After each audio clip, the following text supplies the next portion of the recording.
guardians of the open road and the backbone of the transportation and construction industries. From off-road powerhouses to traveling condominiums, they are rigorously tested and built to last. Now, trucks on Modern Marvels.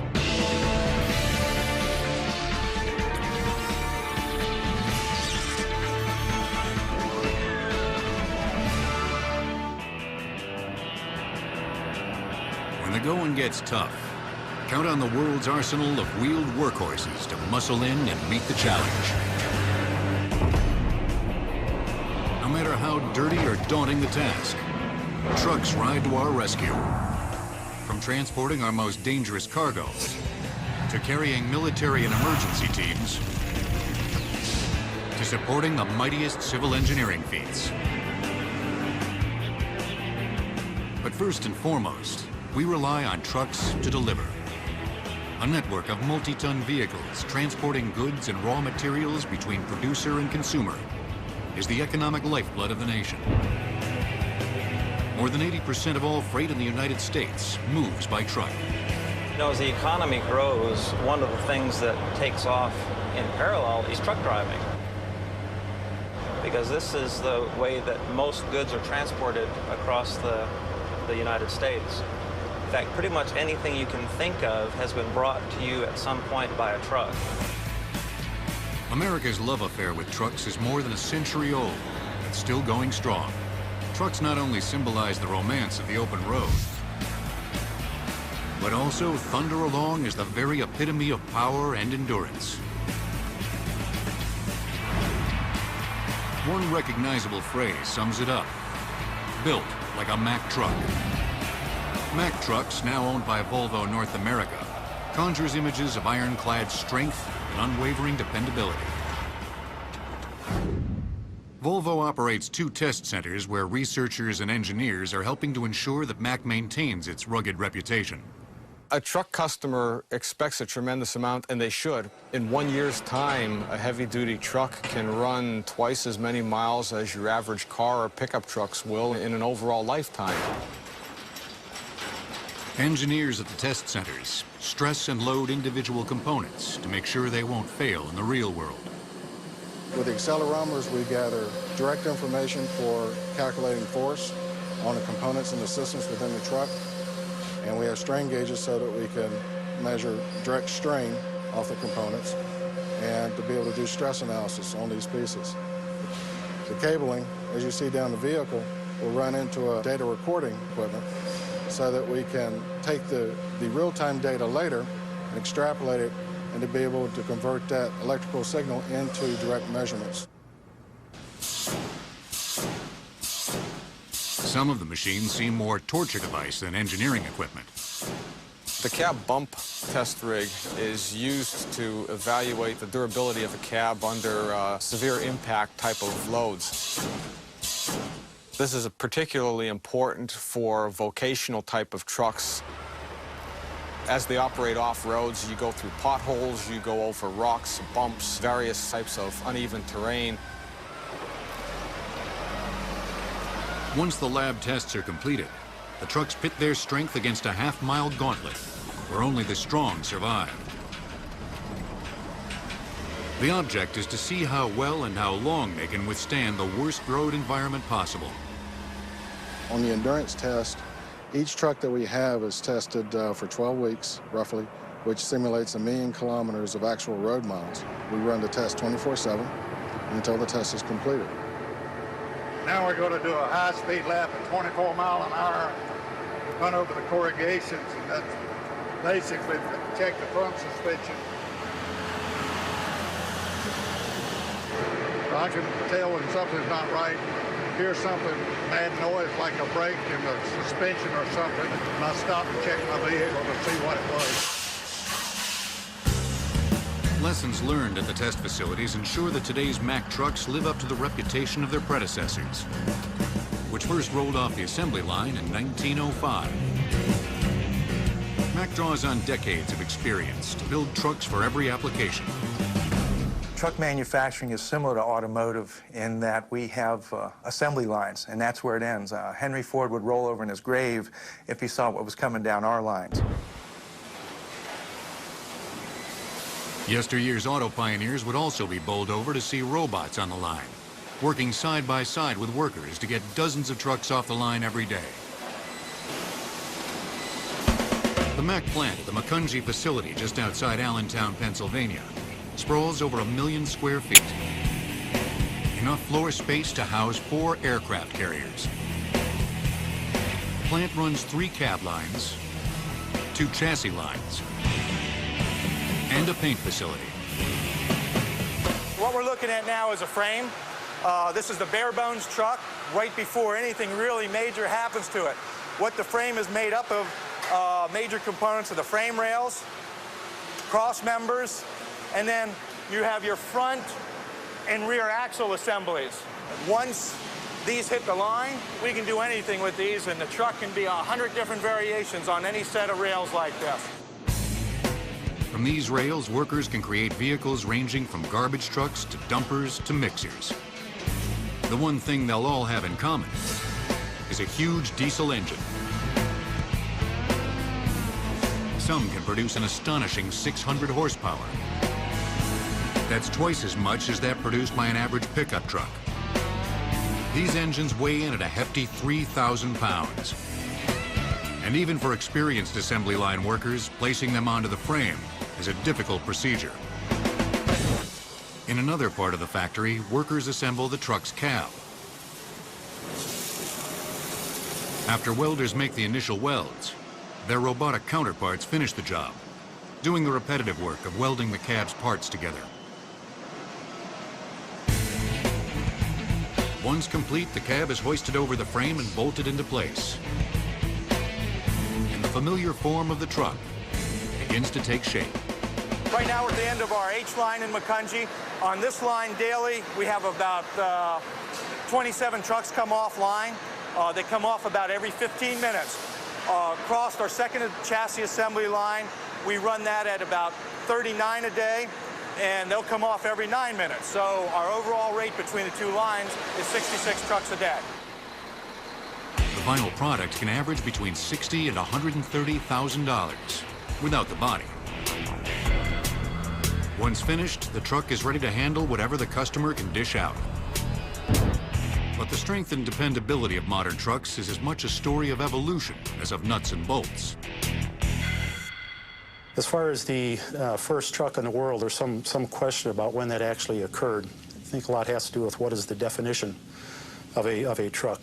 There are records that indicate a French artillery captain by the name of Cuneau developed a steam-powered tractor used to pull heavy military cannons in 1769.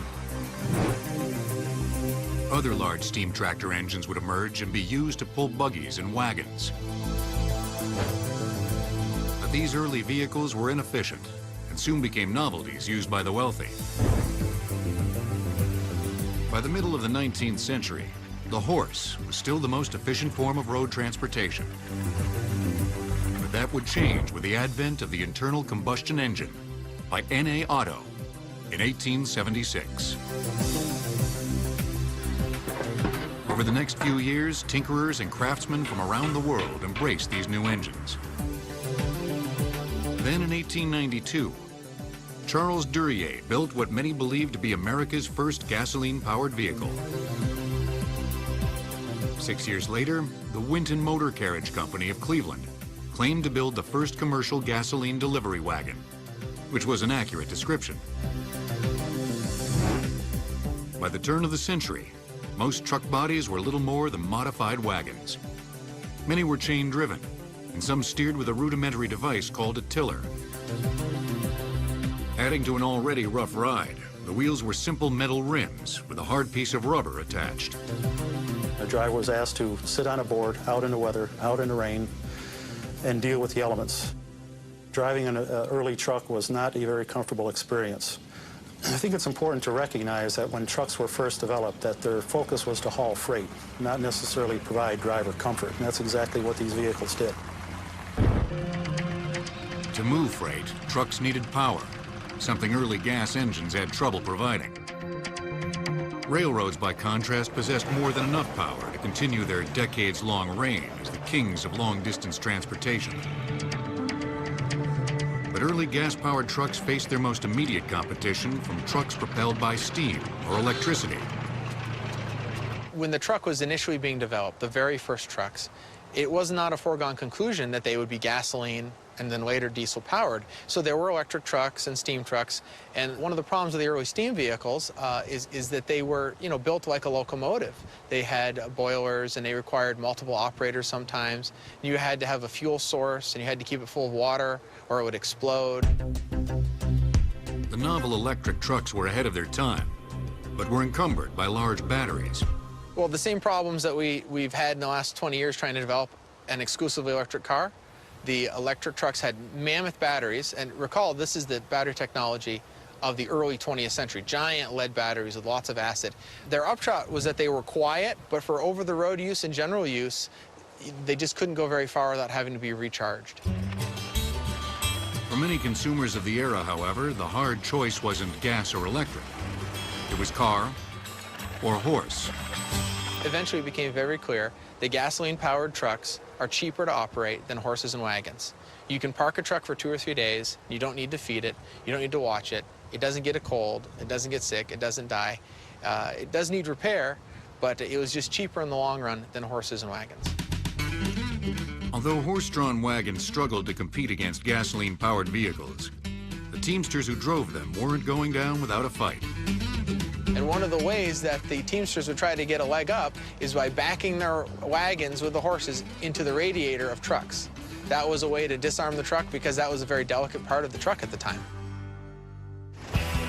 Although heavy, slow, and crude, the fledgling trucks had proven they were here to stay.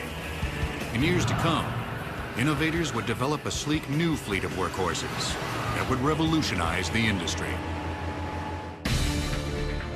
In 1919, a military truck convoy took 62 days to travel from Washington, D.C. to San Francisco because of poor roads and mechanical breakdowns. Trucks will return on Modern Marvels, here on the History Channel.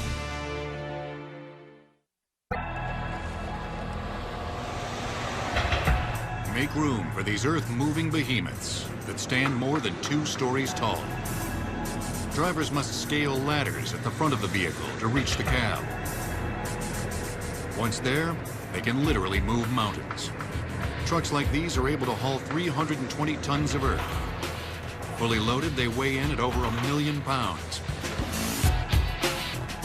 And every ounce of that weight rests solely on the tires.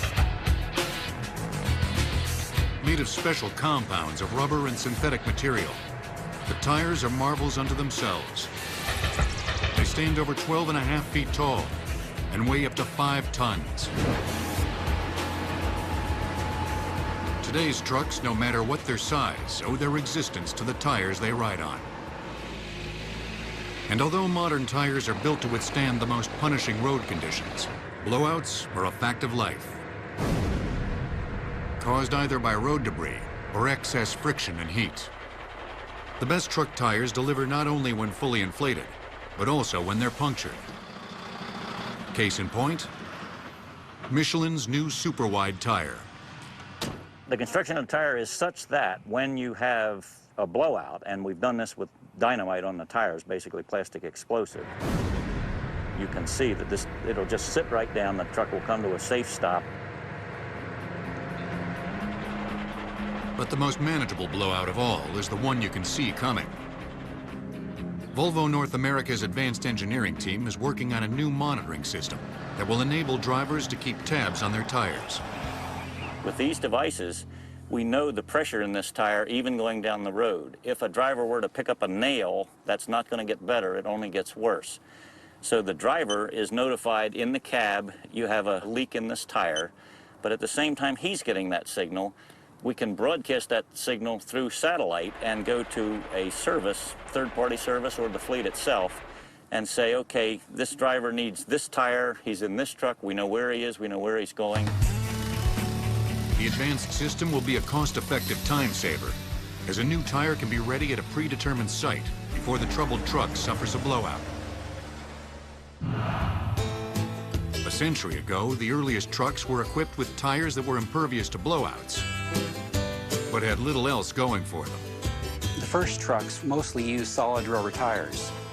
And this was fine as long as the top speeds were limited to about 10 miles an hour. And that was good for city use. If you went out on dirt roads of the country, you had very poor traction with these kinds of tires, no tread or anything.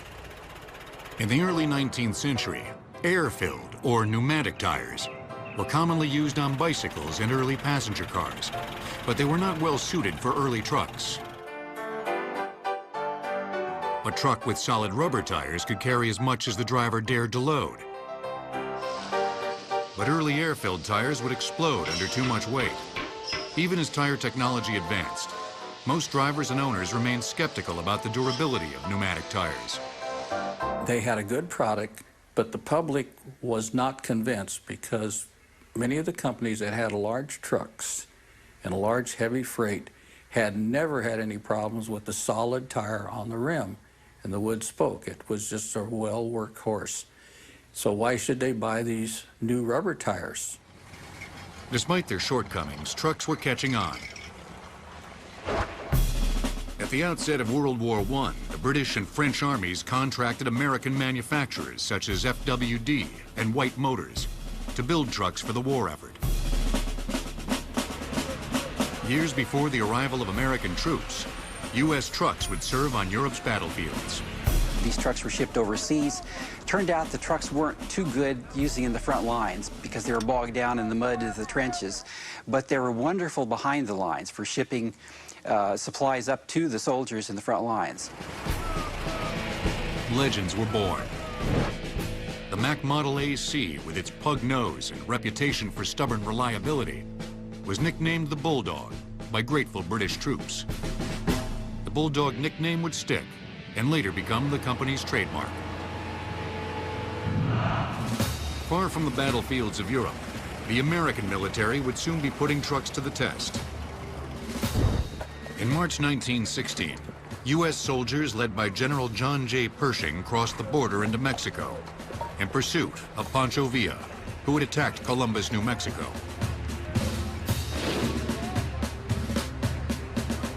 Included in the strike force, 550 trucks. Unfortunately, the U.S. Army had trained neither drivers nor mechanics and was forced to hire civilians.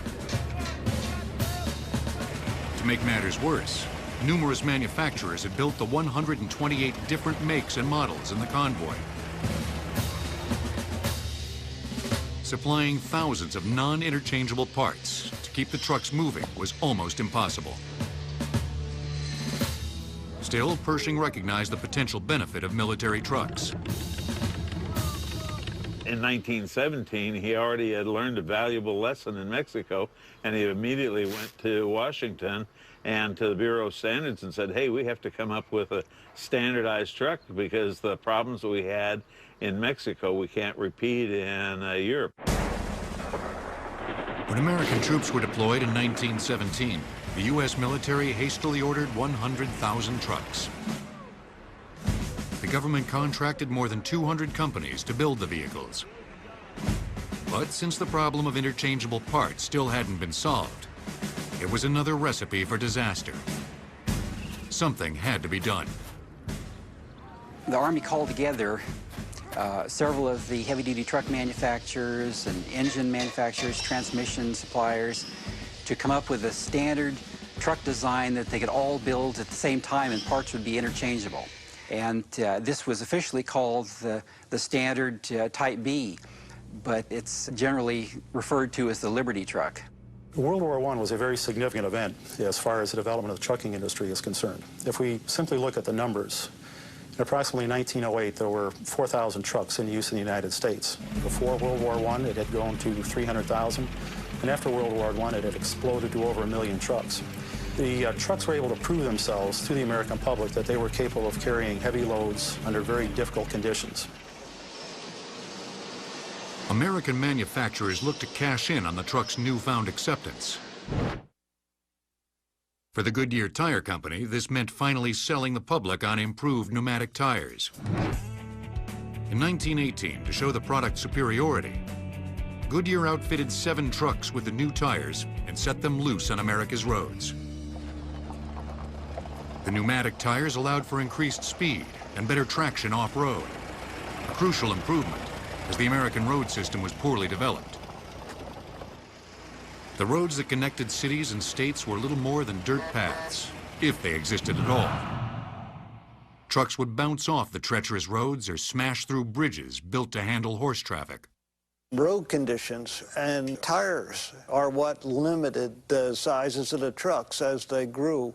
I think the truck technology was outrunning ahead of the road conditions in this country. Still, the trucks were increasing in power and dependability, and the booming post-war economy was ready to put them to work. So after the war, there was a pent-up demand for goods in the country, a poor transportation system, and thousands and thousands of soldiers coming back with the idea, I'm going to start a truck line. But one vehicle manufacturer was conspicuously absent. Originally, Henry Ford didn't see the need to build trucks. He was obsessed with mass-producing and selling his Model T automobiles cheaply. Another vehicle line would just interfere. Wagon makers, carpenters, blacksmiths, and even other truck manufacturers made good money converting Ford's Model T cars into extended bed trucks. While some industry giants slumbered, others saw the potential for great profit. In 1900, the Firestone Company, which was competing with arch-rival Goodyear to put tires on American vehicles, began manufacturing in Akron, Ohio. Firestone made a fortune selling tires to Ford and other manufacturers.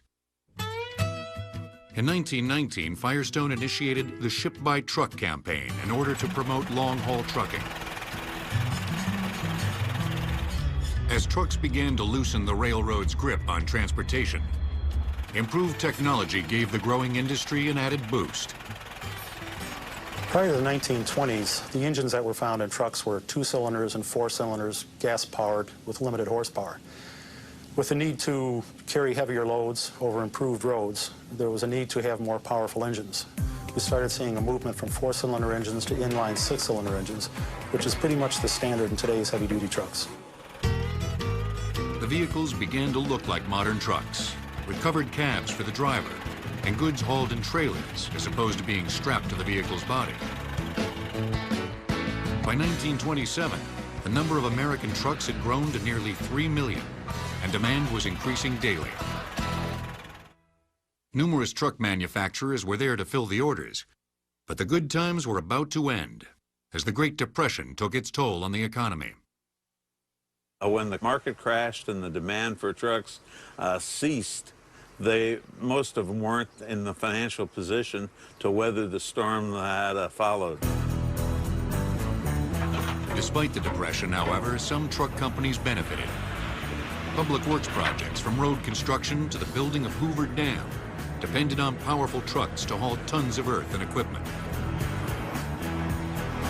Names like Kenworth, Sterling, and Mack remained strong and continued to keep up with technology. German engineer Rudolf Diesel revolutionized the industry by inventing the efficient engine that still bears his name. Diesel's idea of using the compression of the engine to cause the explosion of the fuel was the turning point in the development of the so-called diesel internal combustion engine. Unlike gasoline models, diesel engines don't rely on a spark to ignite the fuel. Instead, the engine compresses the air in the diesel mixture so forcefully that the fuel destabilizes and combusts because of the high compression in the combustion chamber. The blast is much greater than in the gas engine. This means the diesel produces more power, but it also means that all engine pieces must be larger and stronger to withstand the punishment. The greater power output was a boon to the industry, but the heavier built engines were more expensive to make. It would be years before they became standard equipment. With the outbreak of World War II, dependable manufacturers like Mack and General Motors devoted all their resources to building military trucks. The Army's new workhorse was the 2.5-ton dual axle, which would move troops and supplies in Europe, Africa, and throughout the Pacific theater. At war's end, North American manufacturers had built 2,600,887 trucks for victory overseas. By the 1950s, a new highway system and a booming economy would lay the groundwork for the golden age of trucking. In 1931, mechanic inventor Plessy L. Cummins drove coast to coast in a truck with a Cummins diesel engine on a mere $11.22 worth of fuel. Trucks will return on Modern Marvels.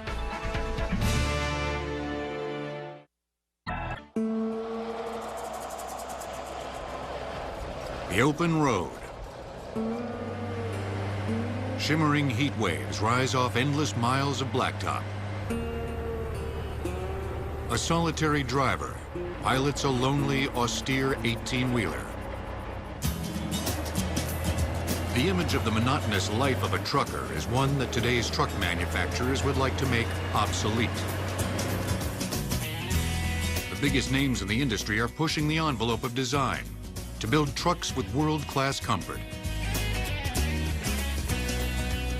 Today's cockpits are high-tech and luxurious.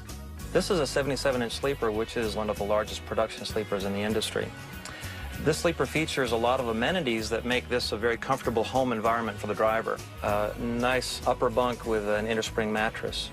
The lower bunk also features a workstation, which is a nice area for dining or working at the end of the day. So all in all, the driver has a lot of place to store items, a very comfortable place to stay at night.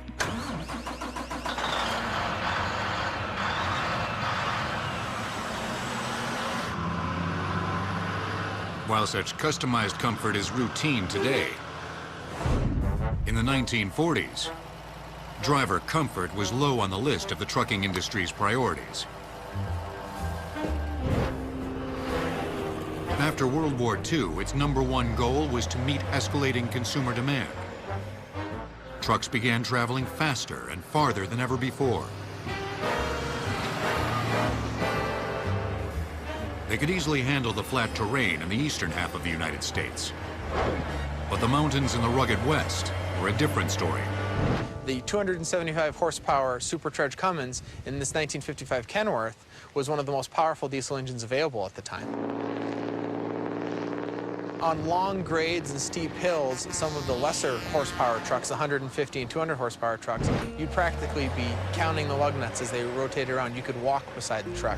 It would crawl up the hill so slowly. A handful of Western truck manufacturers were trying to bring the West up to speed.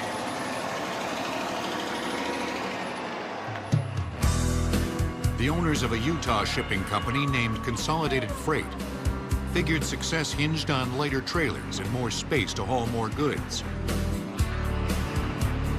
Unable to find a manufacturer to meet their needs, they decided to build their own vehicles. And the Freightliner Corporation was born. It became a mainstay of West Coast trucking. But such new companies equipped with improving technology could only go so far on America's underdeveloped road system. The highway system is the partner with trucks in trucking.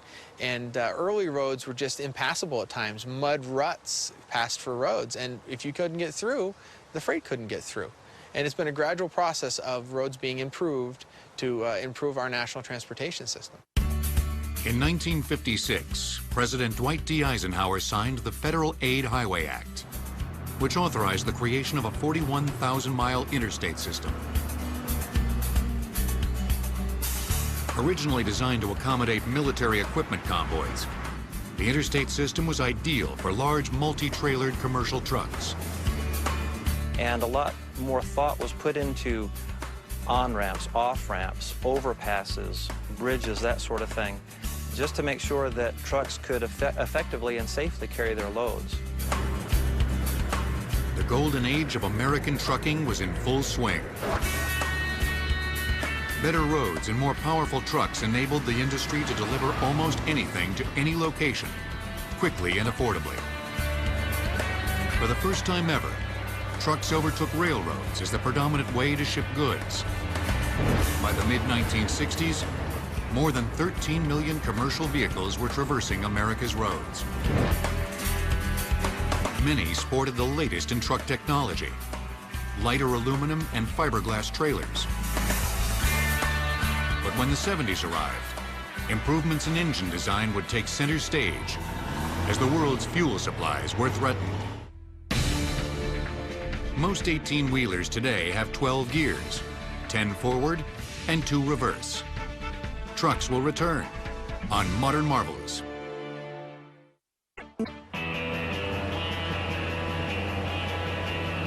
They are the kings of the road, commanding 40 tons of machinery, moving at 70 miles per hour along endless ribbons of asphalt. But even the best drivers are vulnerable to the hazards of the open road. Perhaps no company recognizes the inevitability of traffic mishaps more than Volvo. It's built its reputation building safe, reliable vehicles, including trucks.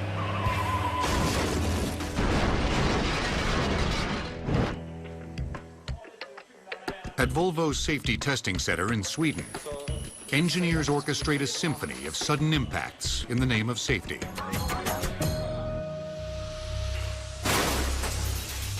They crash vehicles into fixed objects to judge driver survivability and learn how to improve overall truck design. One of the driver's concerns that we have to address is what happens with that engine that's directly in front of you in an accident. So we've designed that engine to move down and underneath the cab, thereby allowing the driver to safely exit the vehicle when the accident is completed. Today, 50% of truck driver fatalities in the U.S. involve a rollover crash. To test a cab's integrity, technicians slam 1 metric ton weights into window support columns in the rear of the cab to simulate the crushing forces exerted during an accident. The tests have yielded better cab design and construction. The knowledge gained in thorough research and testing has paid off in lives saved. Truck driver fatality rates have dropped roughly 50% over the last 20 years. But truck safety is as much about preventing accidents as surviving them.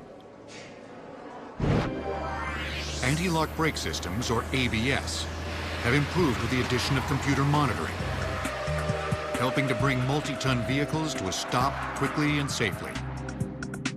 When you think about the size of a tractor trailer, you don't realize sometimes that the most critical part of that tractor is this right here, where it hits the road. And that's where braking comes in. You might be surprised to realize just how fast these trucks can actually stop. They have a very advanced braking system. The Volvo features ABS with traction control. We also have a new innovation for vehicle stability.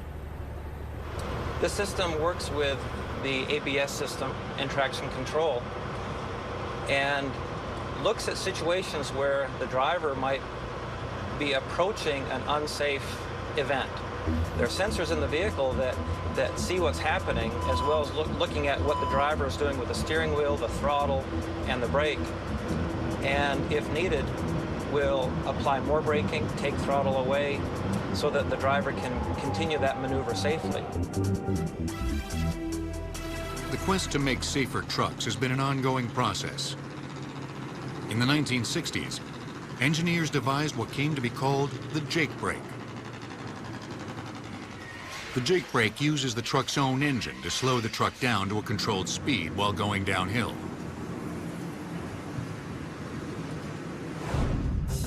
Normally, the pistons inside the engine work to compress air and fuel, which causes an explosion that powers the vehicle. The Jake brake slows the engine by opening the exhaust valve, allowing the compressed air to escape. During the 1970s, engineers made additional strides in safety as they applied ergonomics to cab design.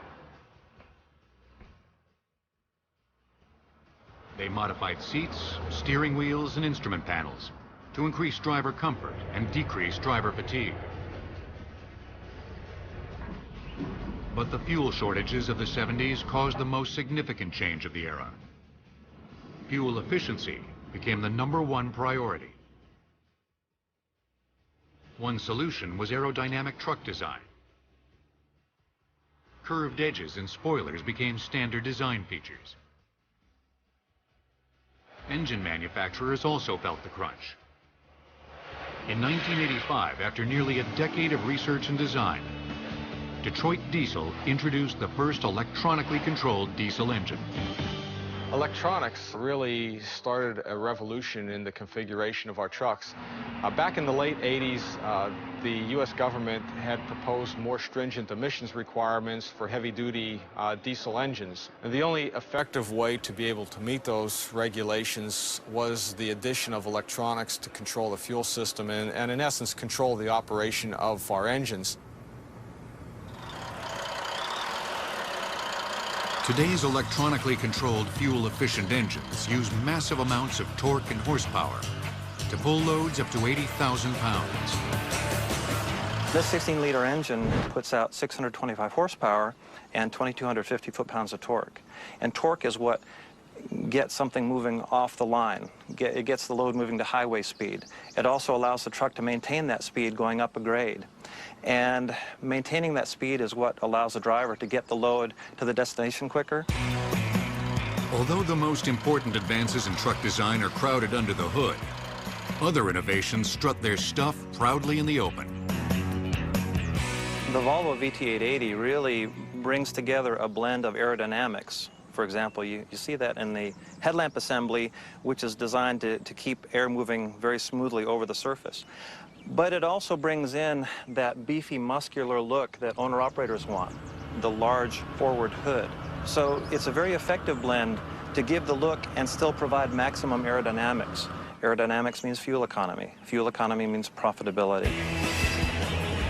The profitable multi-billion-dollar truck industry is banking on computer-controlled collision avoidance systems and driverless technology to help pave the way to the truck of the future. Today's short-haul truck drivers lose valuable time, waiting an average of 33 hours a week while their cargo is loaded and unloaded. Trucks will return on Modern Marvels.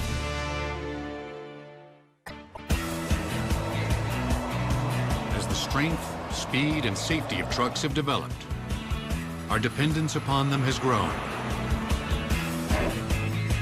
Modern life revolves around a steady stream of goods and raw materials being delivered on time around the globe. Keeping track of the millions of trucks on our highways has become a vital necessity. San Diego-based Qualcomm tracks over 335,000 trucks worldwide and receives millions of messages and position reports every day. The Network Management Center receives the messages, along with the truck's location, via global positioning satellites.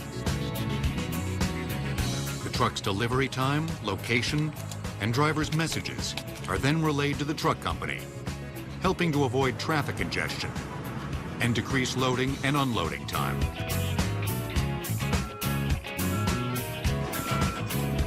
In its ongoing effort to maximize efficiency, the industry has pioneered several innovations in truck maintenance.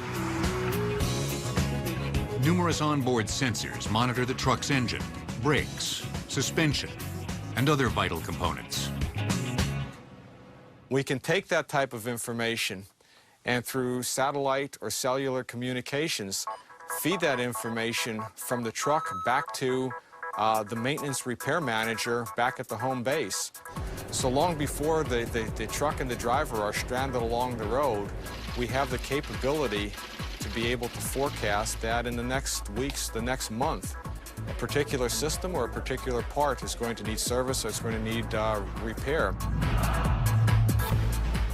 So what's next in advanced truck design?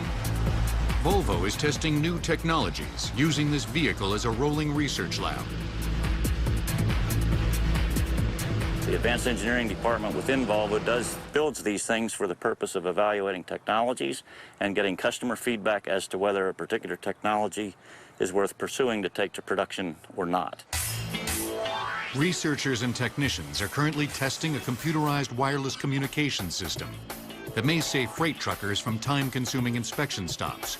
The purpose is this truck will inspect itself with electronic sensors, and then as we approach a weigh station, as a for instance, then this truck will tell the weigh station, I'm okay. And the weigh station will say, this truck's okay, gets a green light, the trucker goes right on past without having to stop. There's 2-some million inspections every year, and this truck that will inspect itself and broadcast that inspection. As new generations of trucks inspect themselves, they'll also be able to help their drivers inspect what often eludes their view. In any truck this size, there is an area that's commonly called the blind spot. That blind spot is a dangerous place for a small vehicle, such as a small passenger car, to drive because the driver cannot see him. So in an attempt to try to get visibility of that blind spot, we've added this camera here. If I turn on my right turn signal, there's our audio man. I can't see him from where I'm sitting, but I can see him very clearly from that blind spot camera. Forward-facing radar is another tool commonly used today to help truck drivers avoid collisions. If your reaction time's been slowed by a full day on the road, it'll help you steer clear of slow-moving cars or those making erratic lane changes. The Doppler radar, similar to what your local weatherman may show, senses speed rather than just the image. If a vehicle pulls directly in front of the truck, this allows the computer then to calculate what is the safe following distance. The vehicle will automatically slow down to maintain that safe following distance. Once that traffic clears, the vehicle will resume the previous set speed. Modern technology has made the driver's job safer and easier. But trucks of the future may take the driver right out of the equation. These two prototype vehicles are being developed by Daimler Chrysler. The first truck is operated conventionally. The second is electronically linked to the first. In this high-tech version of Follow the Leader, an infrared camera in the second truck tracks a target painted on the back of the first vehicle. The second vehicle drives itself with the information provided by the lead truck. In recent years, the Pentagon has been developing its own driverless vehicles with one goal in mind: saving lives. Historically, slow-moving military supply convoys have proven to be among an army's most vulnerable targets. Today's strategists hope that unmanned trucks will one day relieve soldiers of this hazardous duty. Oshkosh's Terramax is a thinking machine that gives new meaning to the term military intelligence.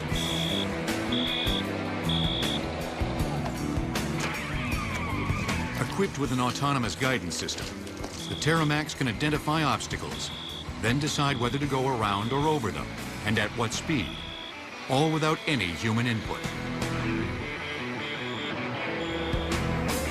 State-of-the-art unmanned vehicles are truly the trucks of the future.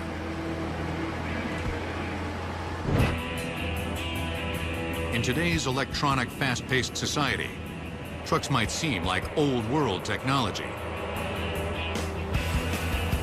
But their ability to handle almost any load and deliver goods almost anywhere makes them an integral part of modern life. And that means we'll always have a need for smarter, more capable, more fuel-efficient trucks and smarter, more capable drivers. We will see this continue into the future, that marrying of technology and skill and beauty to bring your goods to your door. Our love affair with the world's brawniest vehicles just keeps on trucking. An indelible fusion of man